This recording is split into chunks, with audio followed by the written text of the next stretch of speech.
We're sitting here with museum volunteer and race car driver John Mac McComb. John, thank you for being here with us today. We've been looking forward to sitting down and talking a bit to capture some of your exploits. And like I told you in the email last night, I like to start with simple questions and kind of work my way up and around, and maybe we'll get to some difficult ones. That's fine. Let's see what happens. Tell me a little bit about how you became involved in racing.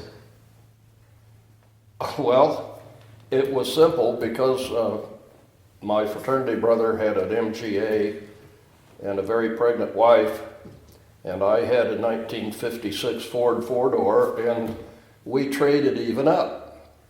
And that was, I think, in 1961, and there was nothing to do but join the Sports Car Club of America, which I'll refer to from now on as SCCA probably. And I took that thing to what they called a field trial, which was in an alfalfa field. The farmer had left the bales of hay in the field.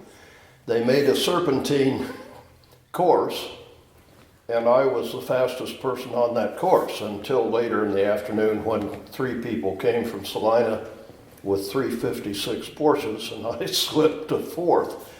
But I thought maybe there was something to that, and to make a long story short, ordered an MGB and went to driver's school. So the choice to race with the MGBs, was that inspired by your experience in the MGA, or yes, was that? Yes, and the MGB came out in October, I think, of '62, and my wife and I were actually married in that fall in December, and took our honeymoon in the MGB.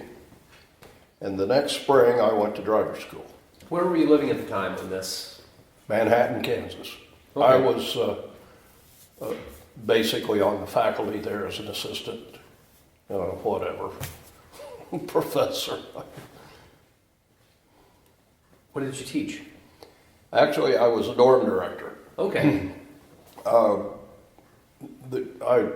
was the assistant to a six-story dorm, and when they wanted to experiment with a married couple up in the fourth floor to keep the guys in tow, so they said to Vicki and I, if you want to get married, go ahead and get married and you can live in the dorm. There was a special room there. So we went home to tell her parents that we'd like to get married right away, and there was no questions asked, and we got married.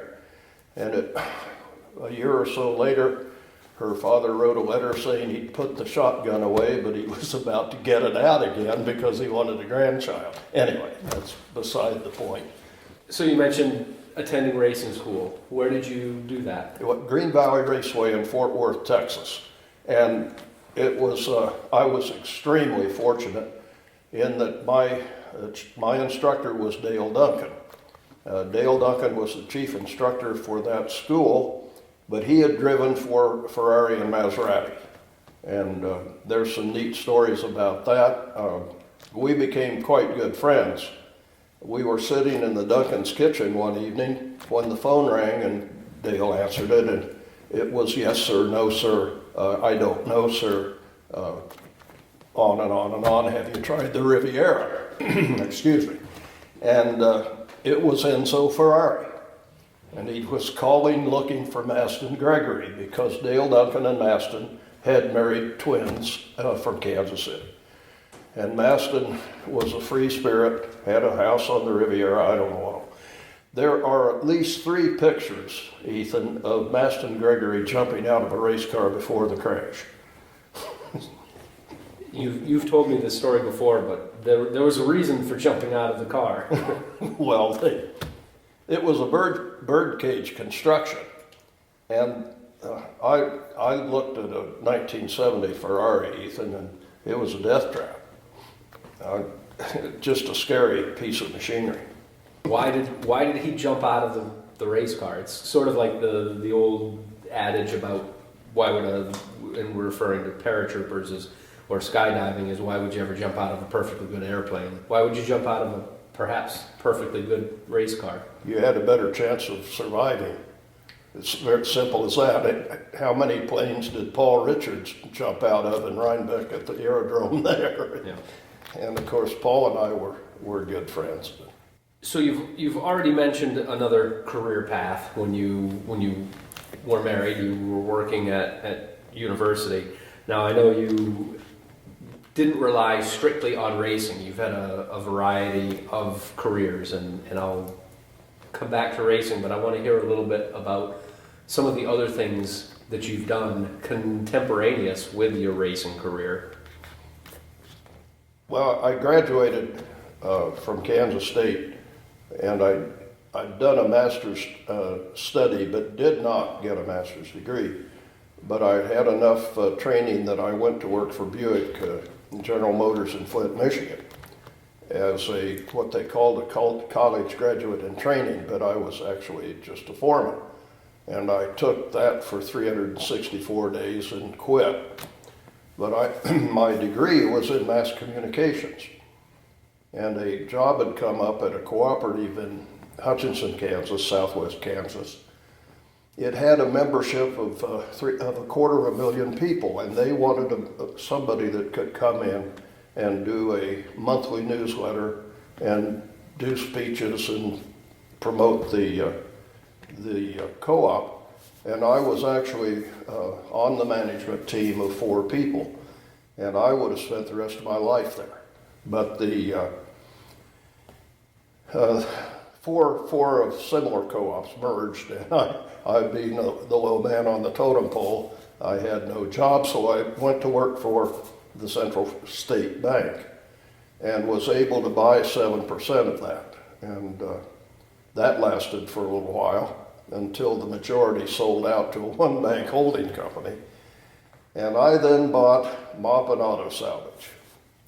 And I jokingly say, but it's true, that we owned 714 cars and thousands, millions of parts.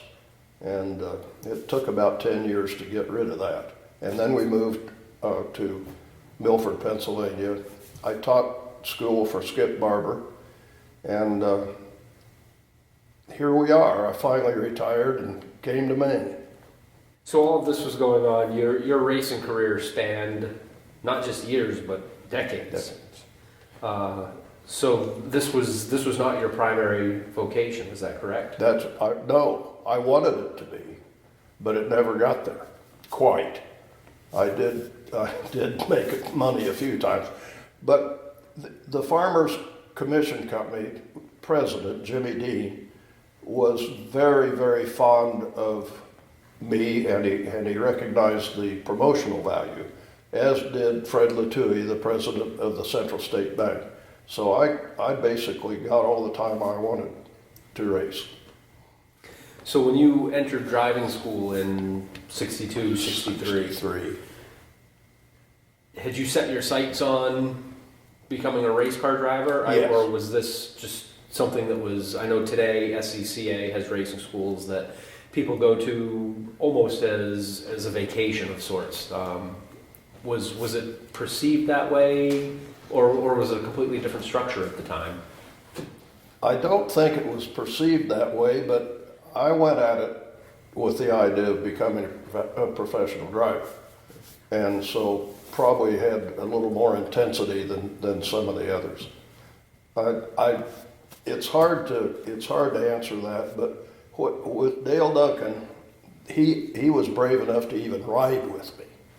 So he showed me the line, and then a little while later, a fellow by the name of Dick Roberts, who wound up being the director of racing for Datsun, and of course I then wound up 5 years later driving for him, but he showed me how to go fast.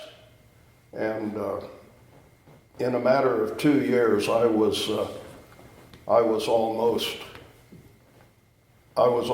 there. Now, you used the phrase, he showed me the line. I had the good fortune of corresponding with at least one of your sons, who I was able to ask him, what questions would you ask your dad? And this ties in with one of his questions, that showing me the line. Can you explain that a little bit? I can try. It would be better if I had a chalkboard, but anyway. And imagine a right angle turn. If you, to take the right racing line, you would be clear to the outside of the road, go to the inside of the road, which is called the apex, and then accelerate out to the outside of the road on the exit. But it isn't quite that easy. You have to figure out a way to get on. The question is, what's the most important turn on any racetrack? And the answer is the turn leading onto the longest straightaway. So how you get out of that turn determines how fast you're going to be at the end of the straight. And that's the racing line. Okay. And the question that leads to was, a lot of people equate simply making the turns in a manner that you described as fast as you can. But there's a lot more going on in the race, that there's a lot of management happening. Managing your fuel, managing your tires, managing your brakes. What else is going on in your head as a driver, if you can even, or do you even realize what's going on? Oh, yes, you do. Although you've heard other athletes talk about getting in the zone, there are hundreds of races that I couldn't recount to you at all. Some I don't even remember being there. But take oils, for example. Engine oil, transmission oil, rear end grease, all smell differently. And you use that sense to know if that component is working correctly. The ears, you can hear you can hear things. Sometimes you hear things that aren't there, especially when you're leading a race and it's the last lap. You use all six senses. And I remember one time the Shelby, the 1967 Shelby, sat 4 years after its last race, and I remember taking it apart and smelling the engine oil, and I cried because it smelled great, you know. Now, you've already mentioned a lot of different factories, a lot of different marks of automobiles.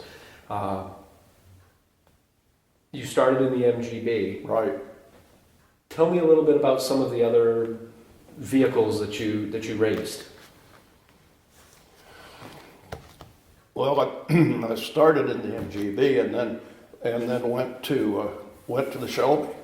A fellow called and said, "Would you drive with me?" And I said, "Well, look, all I've ever driven is an MGB." And he said, "I've seen you drive. Come drive with me." And that was my first Trans Am race at St. Louis Mid-America Raceway in probably July of '66. And I took to it like a duck to water.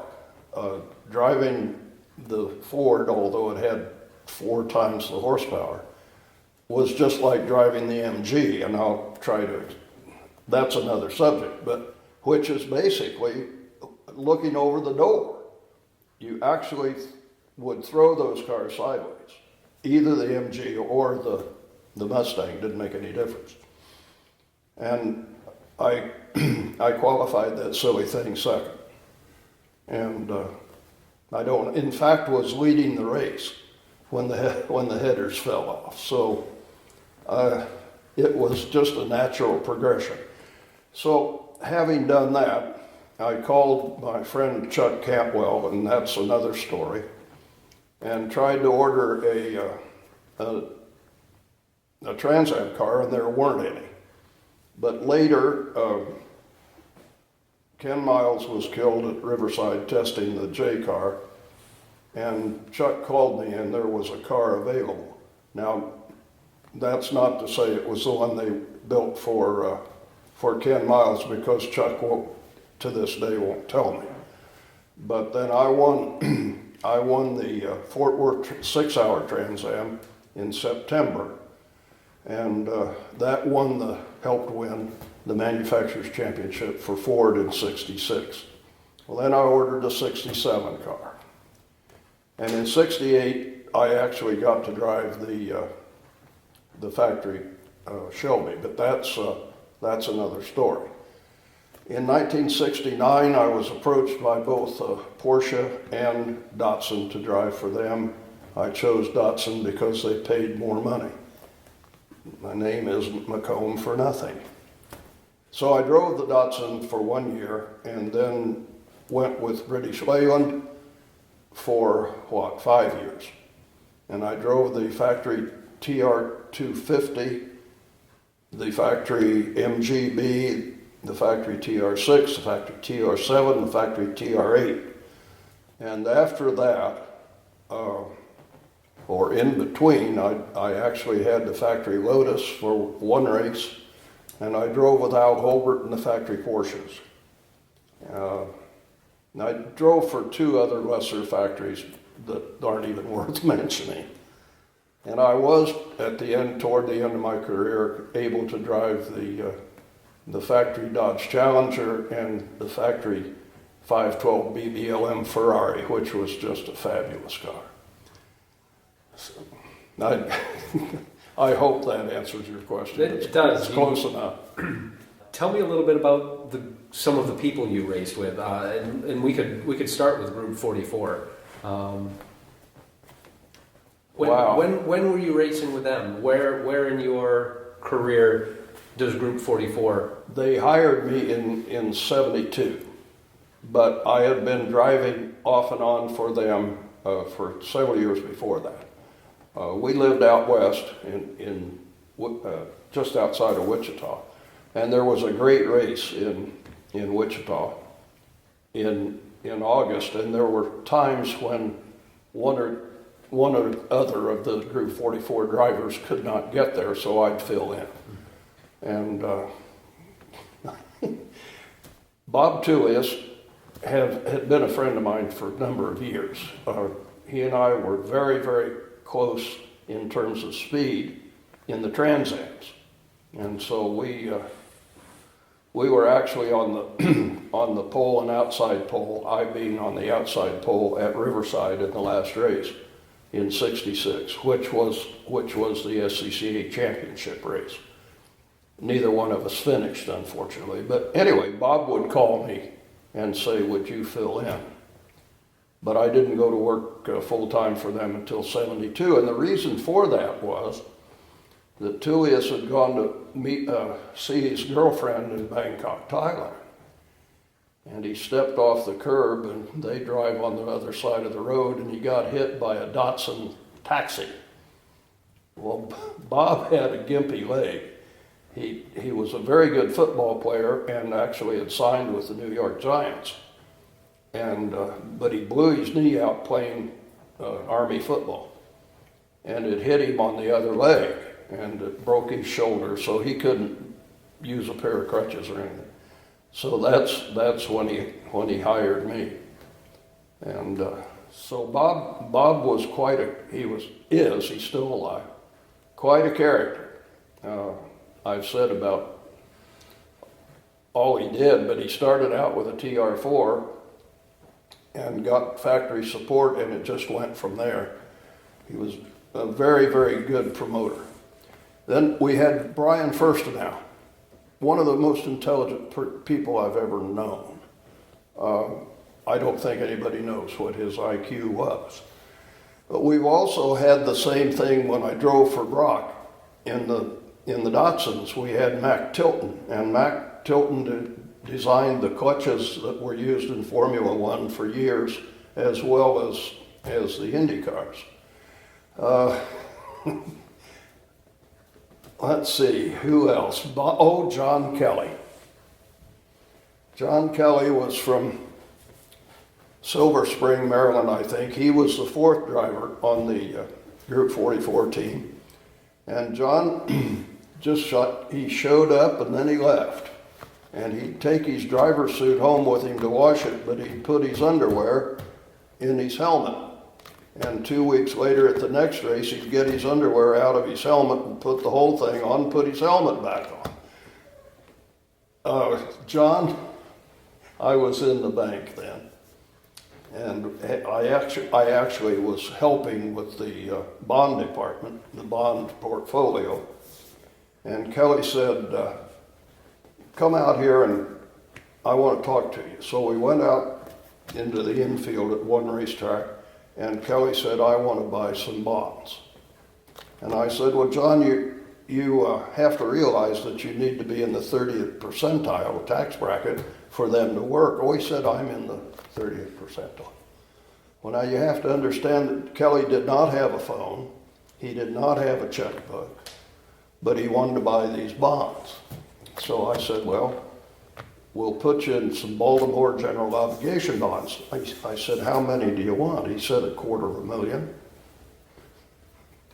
He had that $250,000 in his mattress somewhere. When Kelly died, he left his IRA to MIT from where he graduated, and it was just shy of $1 million. He had invented with a fellow by the name of Hychemian, the little black box that traced all of AT&T's long lines. So you want to know who I've been with, Peter Revson, the list is endless, really. One quick ancillary question to Group 44. I noticed when you came in that you had some of your uniform pieces and presentation wear from Group 44. And I noticed that the 4s in the logo are each backward. And you told me the story of why that is, and I'd love to hear it again. Well, we all used shelf paper for numbers back then. And of course the sticky side or the black side you didn't want to mark on, so it was easy to turn it over to the paper side. The only trouble is when you peeled the paper off, the numbers were backwards. So Bob, on one of his first races, had done that, and it was time for his race, so he just stuck the numbers on, all of them backwards. And of course that didn't go over well with the officious people at SCCA. And but he did get a compromise with them, and the numbers, the 4s were correct on 3 sides of the car, but the back, if you look at any of the Group 44 cars, the back number was backwards. Now I want to circle back to a type of racing that you did. The term Trans Am is today very easily misunderstood, but mostly when people hear Trans Am, unless they're more familiar with racing, they misunderstand what the Trans Am really represents, and to a large segment of the population, they automatically think of the Pontiac Trans Am. Can you tell me a little bit about what Trans Am racing is? Right. The Trans Am, the Pontiac Trans Am, was a deal with SCCA. They paid SCCA so much to use that logo. But the Trans Am was for the pony cars when they first came out. The Mustang first came out in it was 64 and a half. It would have been 65, but I think it was Will Ford, when he was a teenager, took it out of the experimental shop and got caught. We raced we had the Barracudas, Plymouth Barracudas, and I don't know, I guess we had Camaros in 66, I can't really remember. But by 67, everybody was in it. And in 68, Javelin came in it, but it was Trans-American. We'd start at Daytona in the early, maybe even February, and wind up in Kent, Washington, or Riverside, California, or somewhere out west in the fall. So it was definitely a Trans-American thing. So the venues were moving from track to track, stitching their way across the United States. Was the type of racing that you did in the Trans Am circuit, was it a different format than the racing you had done before with the MGB? They were longer by far. Some of those races would last as long as 5 hours. And maybe not quite, but the normal length of a SCCA race would be 30 to 45 minutes. While we're on that, Ethan, we didn't have power steering. We didn't have power brakes. and we had no computers, and I had an 18-inch neck, and I've always been proud of my arms. But at 78 years old, there are no longer any arms left. But we'd horse those cars around. That was pretty darn neat stuff. And the other thing that you alluded to earlier was the decisions that had to be made in a race car.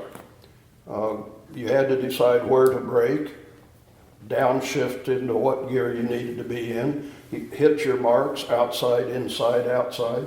What did your tach say at a certain point on the way out? We had no speedometers. And you would make thousands of decisions in the course of a race. And teaching one day, I made the remark about how tired I would be at the end of a race, and I was in extraordinarily good shape. And there was one of the students reacted, and I like it when somebody reacts in that situation. And I said, "What did I say?" And he said, "The brain takes 83% of the energy of the body." And poor Vicky, my wife, has had to drive home after several races because I was totally shocked.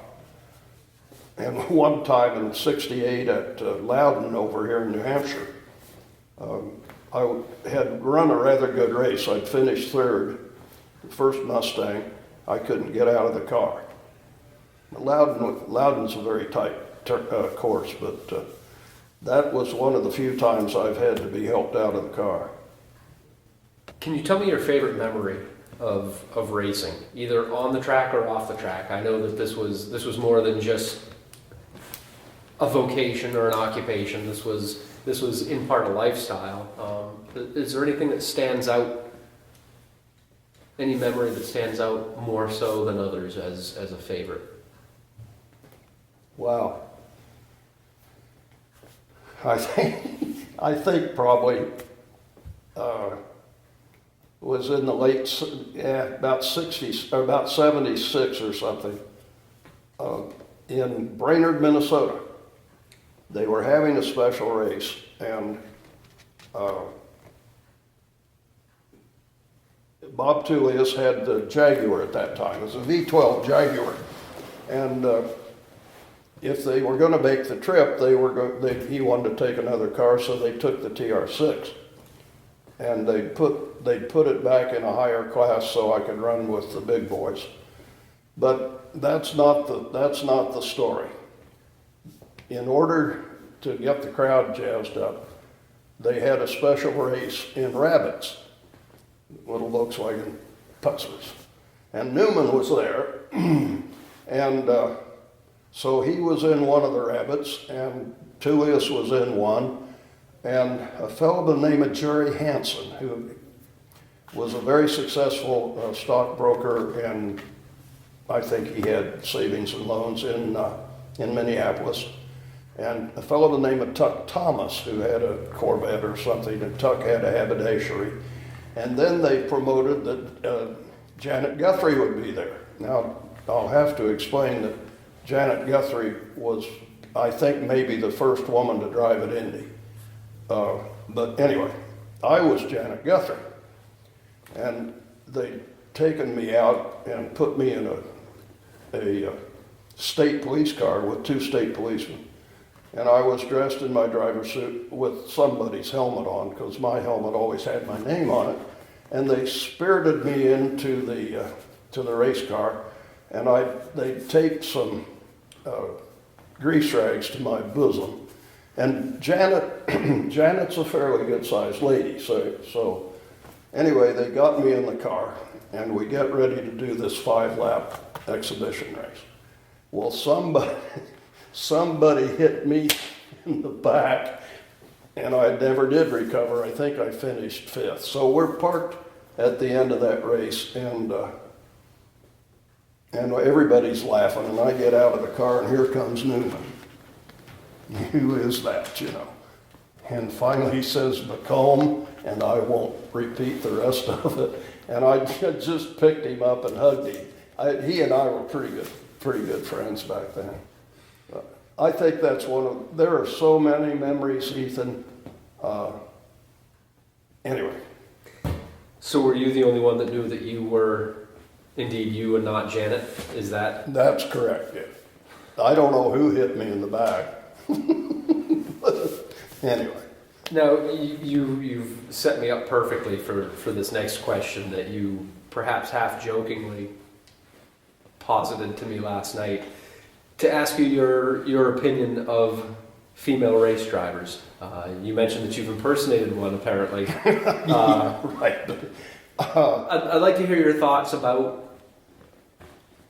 Well, for one thing, I grew up actually racing, and that would be when I was 29. But when I first started racing, there was a petite little secretary in Oklahoma City by the name of Eloise Norris.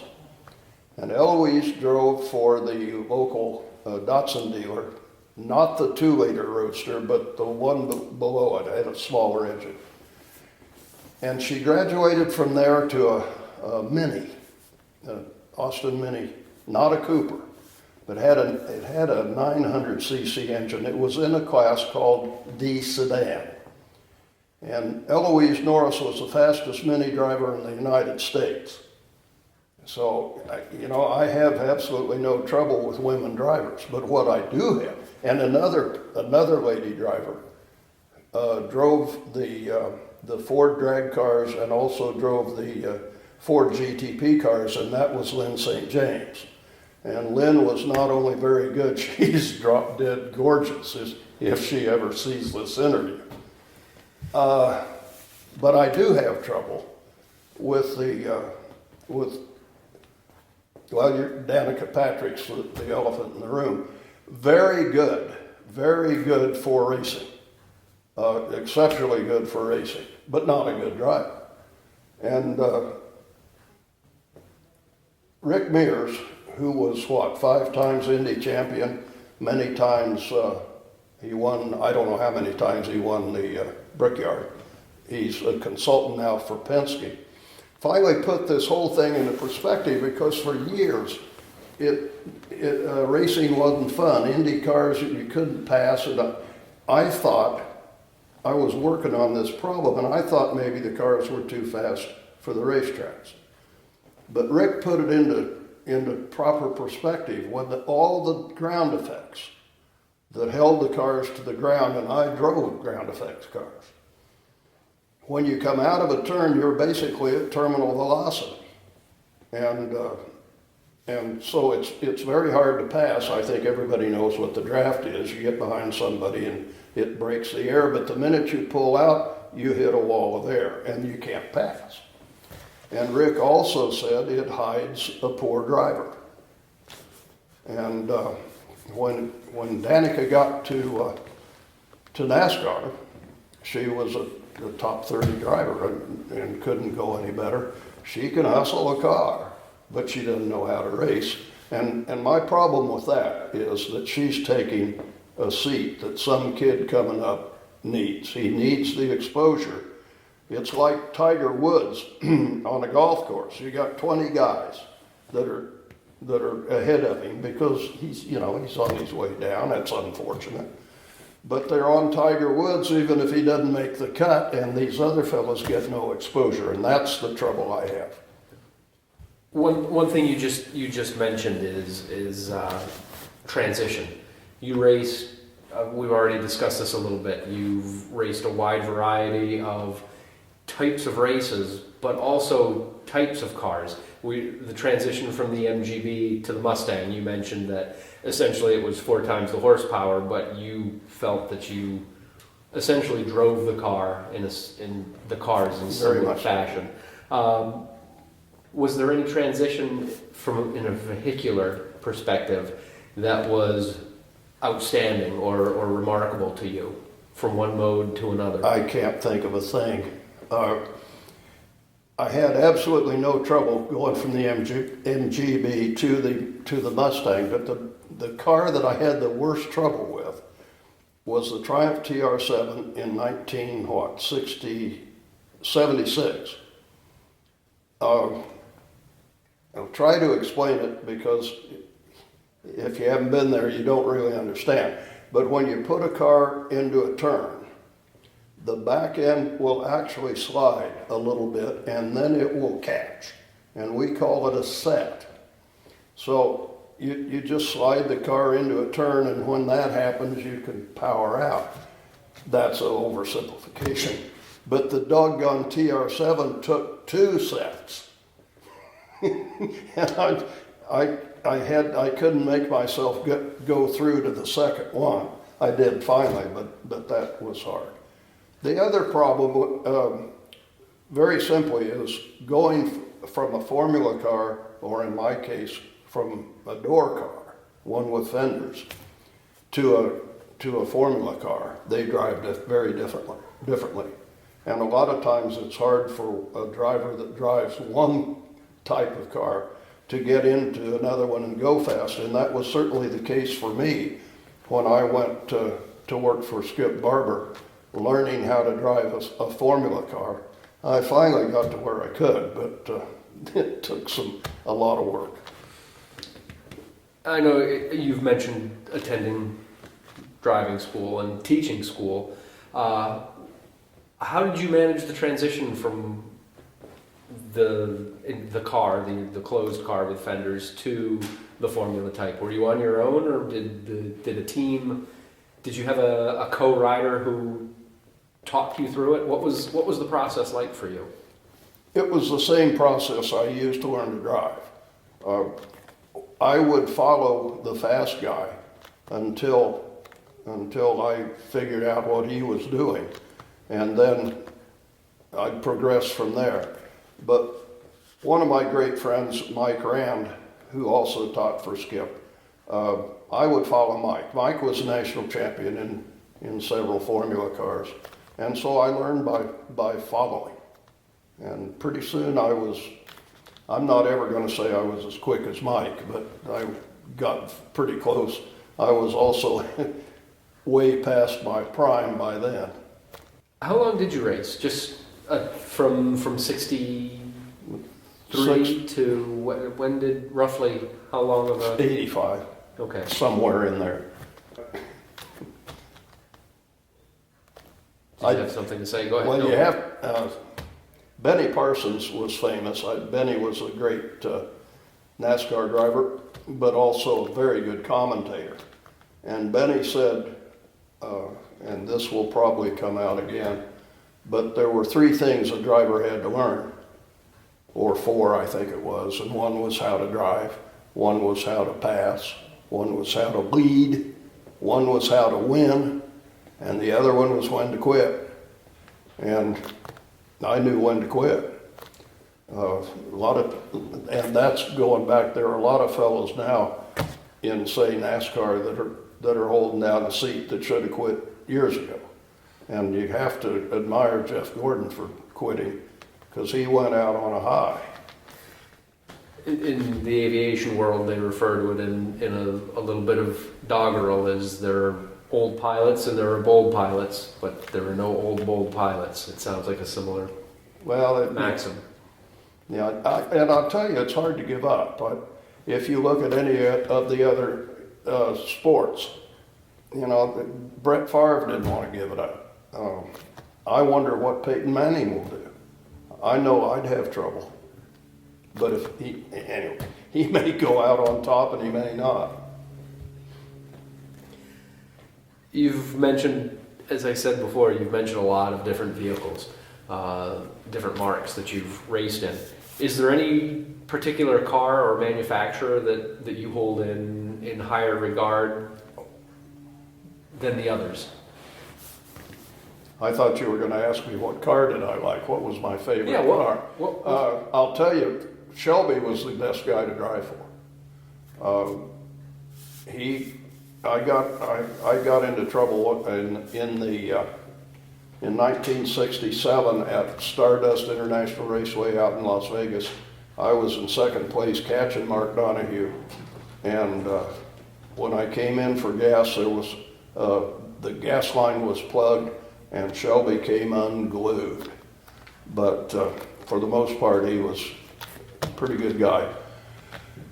The best car, not the best car, the most fun car was the Triumph TR6 in 1973.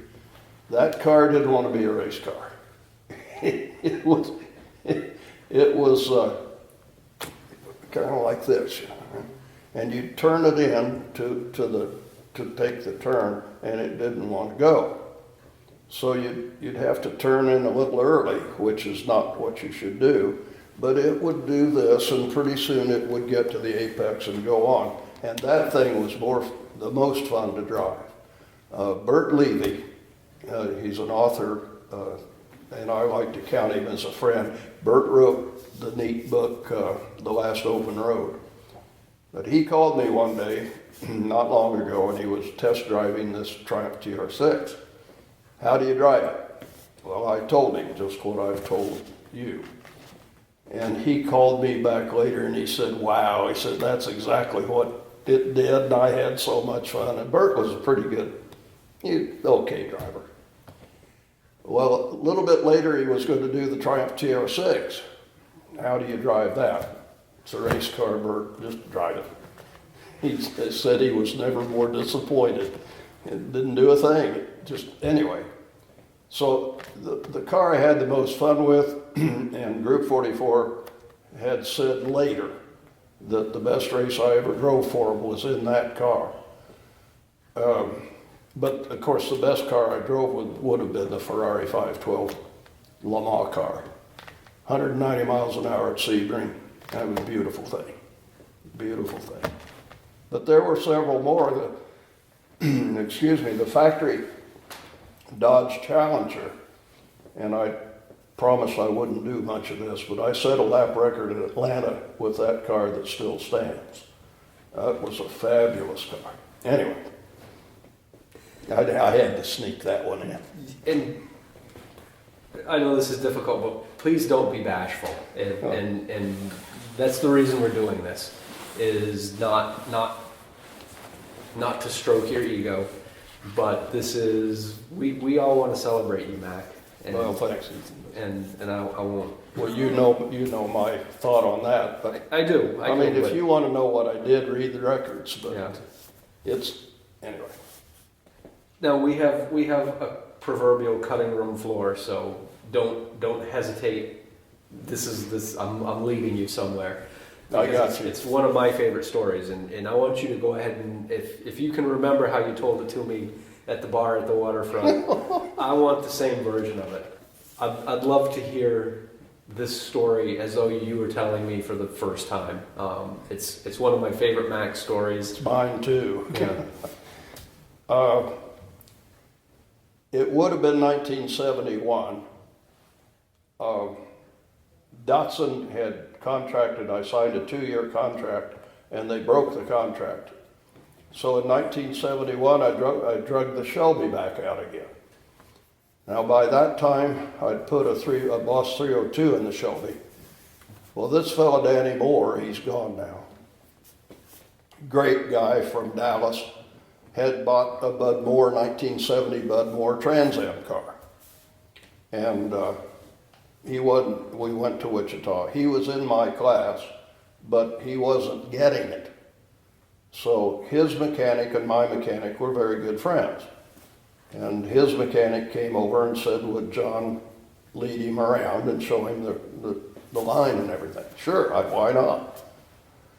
So we went out, and I went of what I would consider about 8/10, and went around for 2 laps, and then I decided to show him how fast you could go.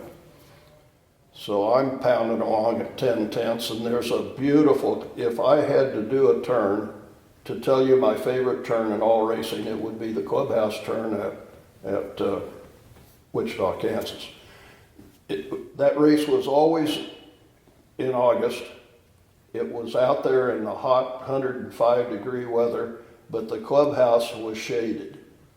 And it was a series of turns, a sharp left-hander and then a right turn going onto the second longest straightaway. So you had to throw away the left-hand turn to get the right one get the correct racing line. Well, I went blasting through and also if it's shaded, the track will have more grip. Well, I went through that turn and then I looked up to see where Danny was and he wasn't there. So I went into the pits and I said to my mechanic, Terry, what happened to Danny? Well, he said he's been in here for a lap. He said he got out of the car and said, that motherfucker's crazy. And so, again, that's my favorite story. So you can click on that, Tom. And okay.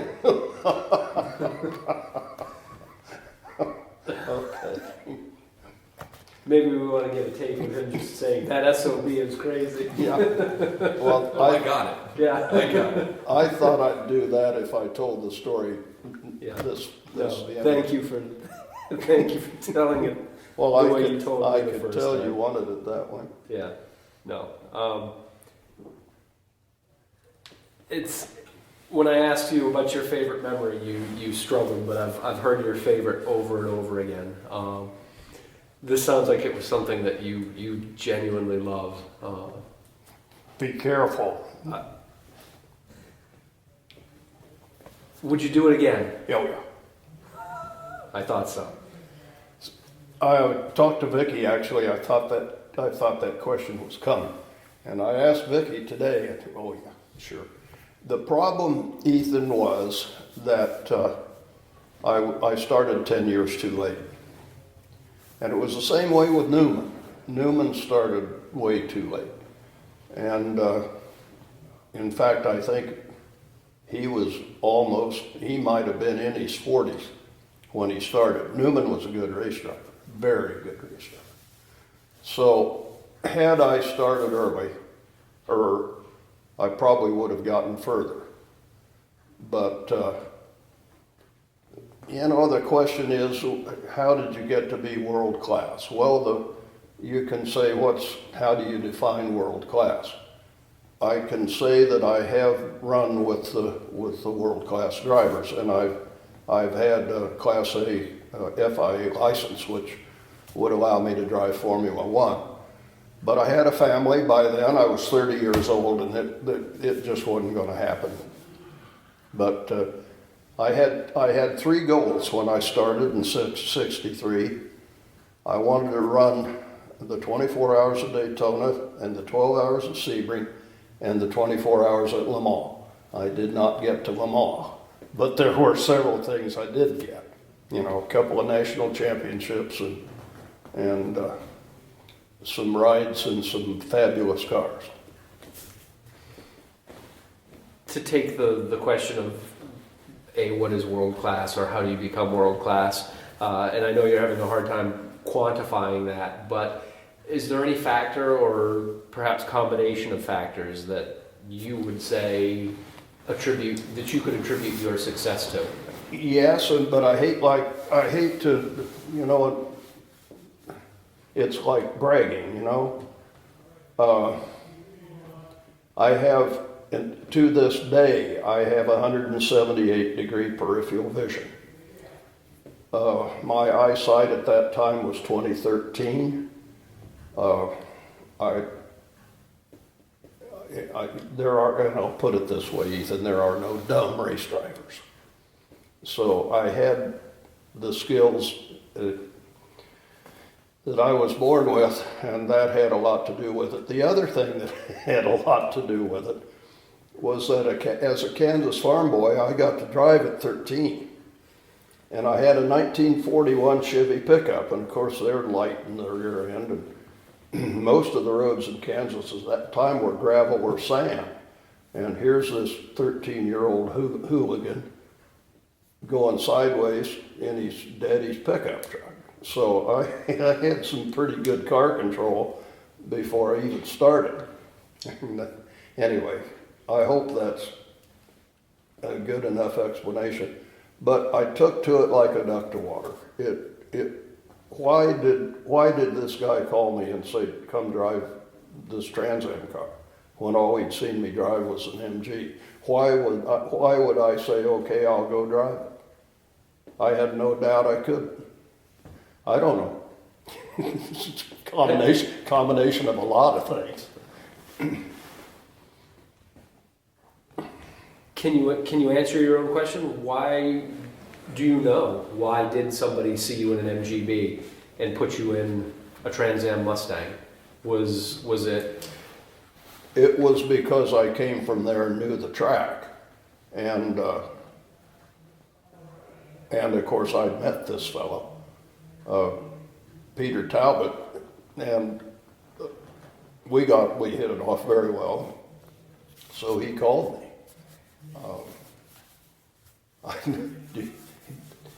I could tell that story, but it might come out later. But when Pete called, I said, I've only driven an MGB, and he said, you can do it. So they showed up. We were living in Hutchinson, Kansas. I say they because he had 2 kids with him, and the Shelby was on the back of a trailer. And the 2 kids sat on our couch for a couple of days and never said a word. And 2 of the weirdest kids you ever saw. And we had some work to do on the car because he'd broken the headers in a previous race, and the starter didn't work. So we went to the Ford store and bought a starter, and I paid for it. And I paid the welder to weld the headers. And we get to St. Louis, and his check for the entry fee had bounced. So I wrote the check for the entry fee. And I think we talked about earlier the rest of the story, but I was running in first place, and the headers fell off, and we went back to third. Well, first place was $1,000, and Pete had been indicted, unbeknownst to us, for transporting an illegal substance across state lines, and it was either pay $1,000 fine or go to jail. So Pete went to jail. And the illegal substance was LSD, which was the new hallucinogen of choice at that time.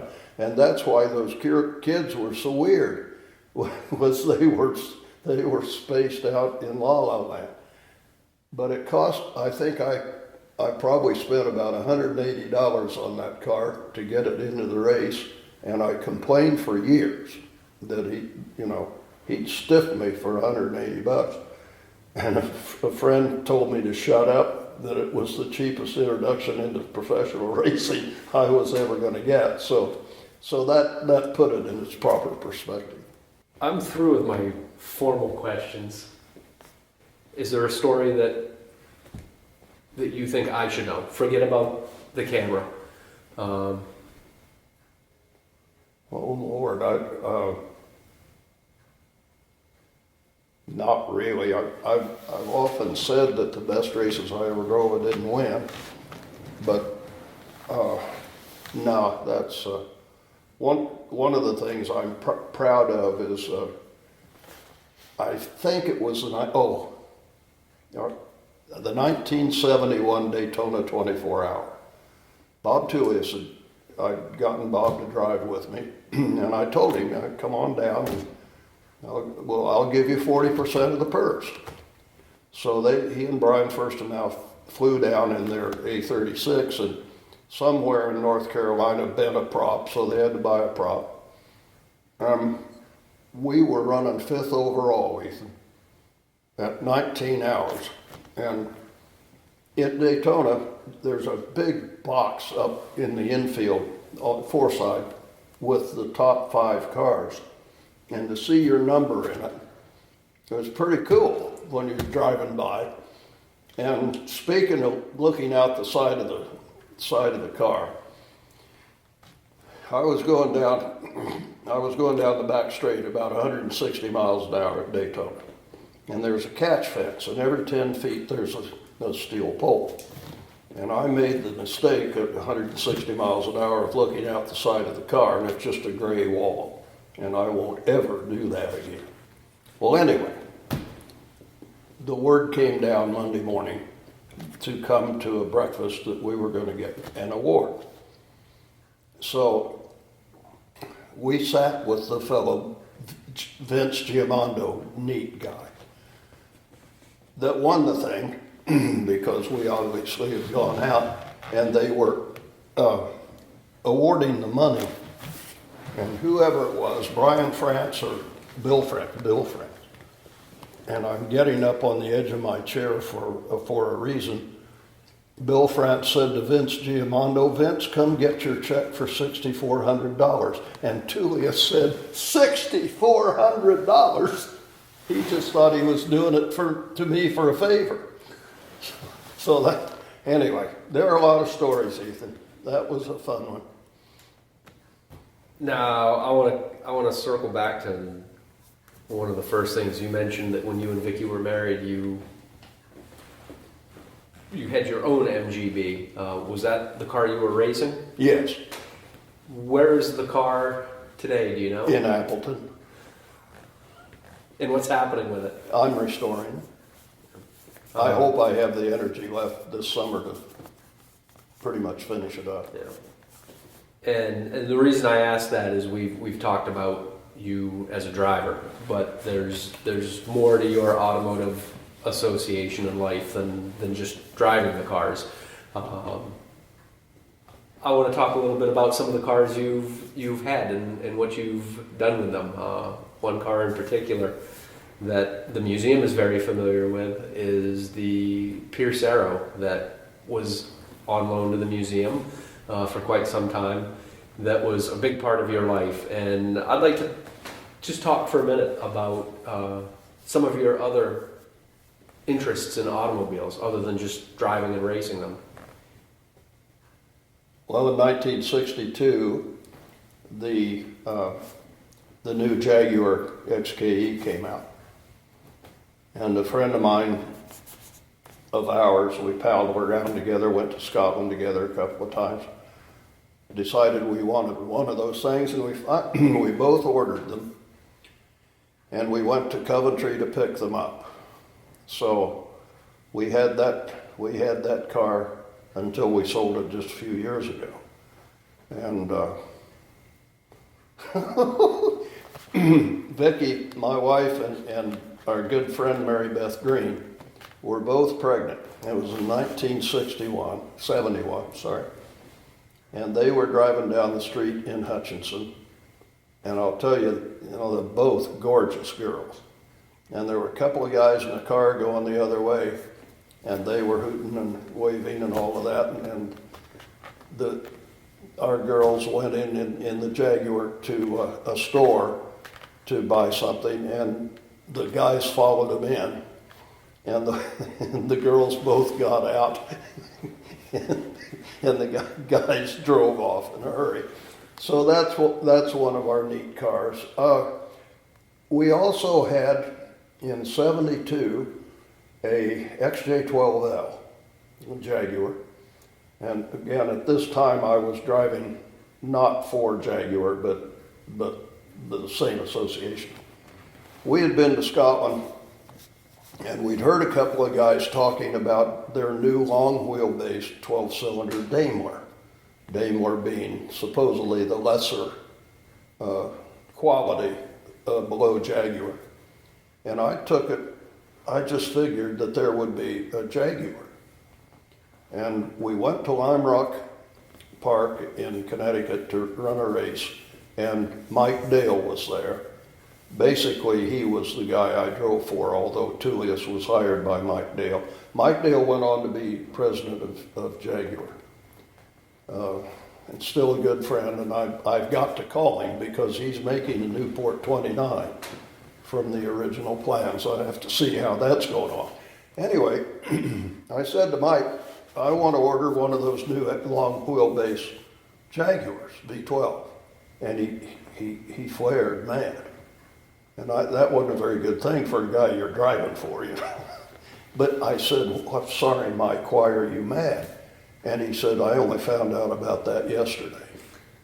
And there was some question as to whether our Jaguar or the company Jaguar would be at the New York Motor Show that year. Anyway, that was a fun car. Our 12-year-old son took it, we'd parked it, went to church on a Sunday, and he said, well, my daddy can drive, I might as well drive too. So he got in this thing, and I was kind of proud of him. He made it about 3 blocks before he crashed it. So we didn't have that car very long. Other than that, I consider a car a tool. We had a Tornado and a few other neat things, but nothing serious. But we have restored a 65 Mustang convertible, a 67 Mustang that's made up of all my old race car parts, and then of course the wonderful Pierce. It took me 8 years to restore that thing, and I'm kind of proud of the fact that I did everything but the upholstery. And but that's probably one reason it took 8 years.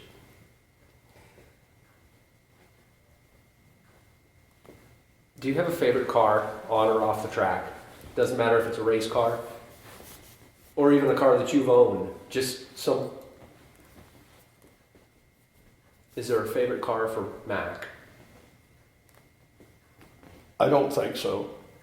People say you're a Ford man. Well, no, I'm not. They just actually Shelby Ford did help us some. You know, it wasn't a total one-way outlay. But people ask me, Ethan, what car would you buy? And I finally learned that my answer is the one you like, not the one I like. Years ago, at my age years ago, anyway, this fella came up to me, knew what I'd done, and he said, I'm looking at a Porsche, old Porsche, or an older Ferrari. And he said, which one would you take? Well, I hadn't come to that former decision yet, and knowing the value of Ferraris, I said, the Ferrari. And his face fell. And I said, buy the Porsche. It's just simple as that. If you buy what I like and it isn't any good, then it's me that's in trouble. So I think I've reached the end of my road. I thought you were going to get tough. Don't do it. No, No, I wasn't going to get. Is that thing still running? I don't know. No, that's okay.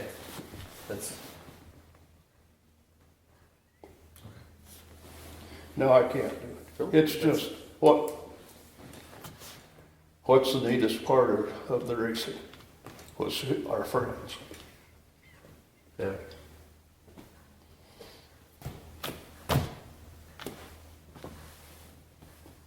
You want me to stop? Hit the off button. Yeah. Okay. Thank you. Because too many of them are gone.